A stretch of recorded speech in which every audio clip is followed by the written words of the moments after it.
نحمده ونصلي على رسوله الكريم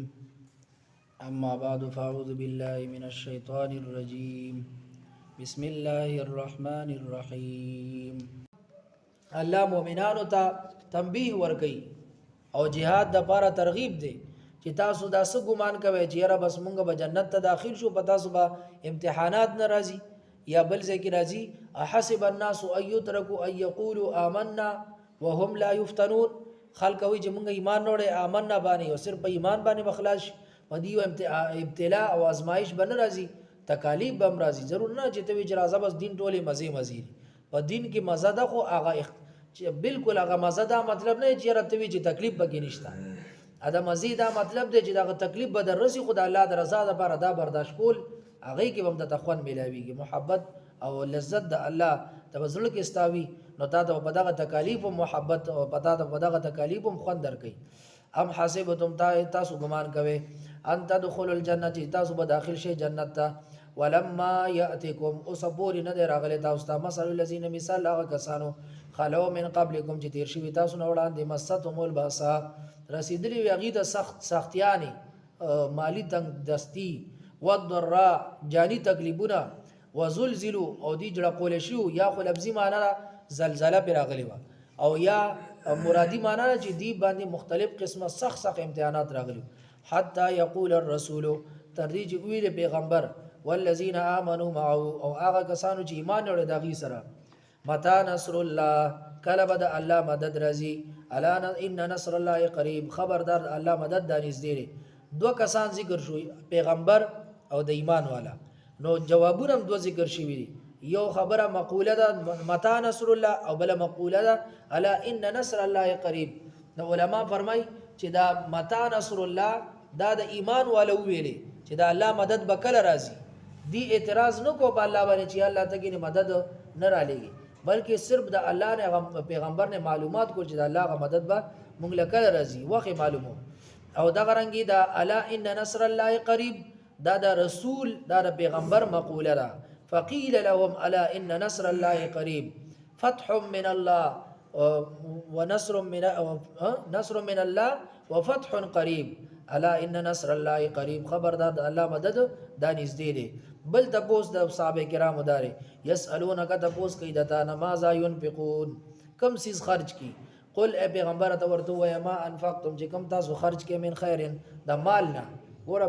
بار بار مال ته چې خیر ویل کی مال په نفسه هغه چې غبط نه لري خردي غلط زینه غټل یا غلط ځای کې استعمال غلط چیز دی ګناه ده. ما انفقتم ما غدي تاسو خرج کې من خیر څه خیر فللوالدین مور او پلار د باردار صدقې حکم د مور او پلار باندې صدقه کوي والاقربین رشتہ دارانو باندې داغي د بار ول یتیم یتیمانو د بار ول مساکین مسکینانو د بار وابن السبیل مسافر د بار وما تفعلوا او هغه تاسو کې من خیر صدنی کې کار فإن الله به علیم الله داغي باندې خبردار دی. د جهاد حکم دوباره ذکر کی کتب علیکم القتال فرض کړی شوی دی پتا سو باندې جهاد فرض کفایه دی ځکه چې داغه نه علاوه قرآن کې راځي فلولا نفر من كل فرقه منهم طائفه ليتفقهوا في الدين. تاسو کې وړل داسې پکار ده چې هغه د دین فقه او فقاهت ذکر تعلیم او تعلم دا سلسله جاری ساتي. تاسو کې وړل داسې پکار ده نو لہذا کچري ټول دغه طرف ته متوجي کېدل اډر وینو بیا د فرض عین د ټول دغه طرف ته متوجي کېدل اډر نه دی ځکه چې دا فرض عین نه دی. بعض ډله دی غیر تعلیم او تعلم سلسله د کینی او بعض ډله دی د کافرانو سره جنگیدو لپاره لاړ شي. دا غرنګي حدیث مبارک کې راځي چې نبی له صلوات و سلام له بعض کسان راغلي وغیدي ته پوښتنه کړه چې الله رسوله کوم یو عمل بهتر دی. نبی له سلام او تبازي ته فرمایي چې jihad افضل دی. بعض راغلي نبی له صلوات و سلام ته نه تپوس کو چې اجازه د jihad غواړي. نبی له سلام ته تپوس کو چې اسلام او بلار ژوندۍ هغه وتویل چې او ژوندۍ نبی له سلام فرمایل ففي ما بجاهد د دې خدمت کو داستا jihad دی. نو دا دغه احادیث مبارکون دا ثابت دي چې فرض عین نه دی فرض کفایه دی. البته بعض خلک فرض هم نه مانی کتب علیکم القتال فرض کړی شوی پتا سو باندې او هو کره لكم شاق لكم طبعا پتا سو باندې دالت مشقت والا ګرځي بدلږي خو الان کې وعسى ان تکرهوا شیئا قریب د چې بعضی سيزونه تاسو بد غنئ او خیر لكم واقعي کې بتاوس د بار هغه بهتر وي ځکه چې بدی کې فتح د نصرت د الله تر طرفه جهاد کې پدې کې د مسلمانانو عظمت ته شان او شوکت او غلبه ده الای کلمت الله ده پدې سره راځي نو دې تاسو ته دا اگر چې دا بدګن لګي او تاسو بدګنئ خو دې کې د فواید دي وعسى ان تحبوا او قریب راځي تاسو خوخوي او سیسو شیئا یوسیس وو شر لكم از تاسو د بارا بدوي لکه تاسو jihad نکول هغه خوخوي او پدې کې تاسو د بارا مغلوبه کېدلی پدې کې تاسو د بارا شکست تاسو شان او شوکت ختمېدلی او دا بد خبره والله يعلم الله تاسو خیر او شر پیژني وانتم لا تعلمون او تاسو نه پیږئ يسالونك عبد الله بن جحش رضی الله عنه نبی له صلوات و سلام چې خط ورکړو او هغه ولېګل چې تاسو به 2 ورځې سفر وکړي دا غي نه بعد به دا خط کولو کې او بیا به پلانې چې کوم ډله تاسو به د هغه سره قتال او جنگ کوي نو دغه دوران کې هغه ورل دا عبد الله ابن جحش رضی الله تعالی عنہ دغه د خیالو چې دا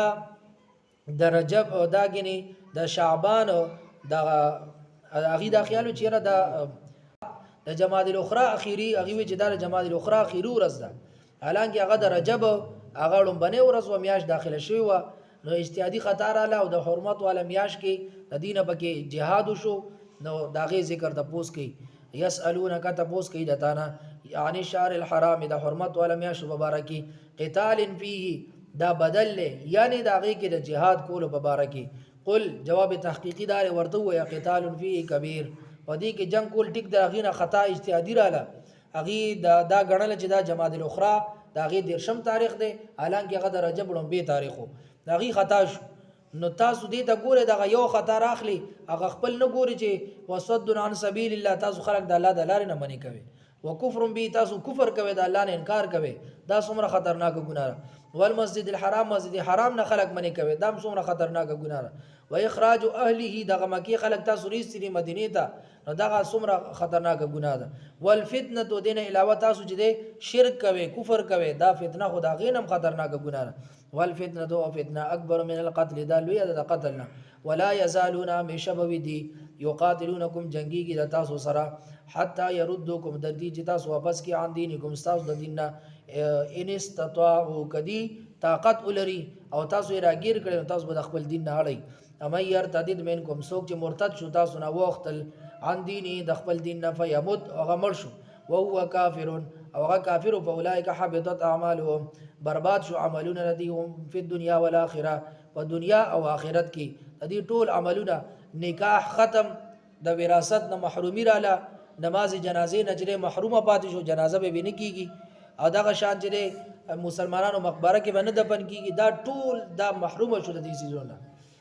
دا څه د وجه دا د ارتداد او مرتد کېدو په وجه باندې اول بده تدری ورځي مهلت ورکړی شي د چې کوم غلط فهمیان یې غبلری کړی شي ک بیا مونږ نو بس د بیا قتل او کوم من بدل دینه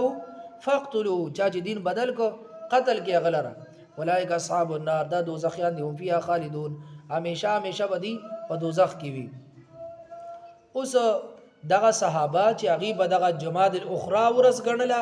او هغه اصل کې د رجب تاریخ وړاندې نو هغه چې د پدینیت چې الله او رسول حکم پوره کی نو هغه دانیتو لہذا الله باغی ته د اجر ورکي دا شوبه راتله چې را آی د دې د عمل ګني دا خطرناک چې د حرمت والا میاش کې دا کار وکړو نو الله فرمایل ان الذين امنوا هغه کسان چې ایمان وروړي او عملوا والذین هاجروا هغه کسان چې هجرت کړي وجاهدوا فی سبیل الله او jihad کړي په لار د الله کې اولئک یرجون رحمت الله دا خلق د الله د رحمت امید ساتي دا دې ته الله خپل رحم ورکي والله غفور الله بخون کې رحیم رحم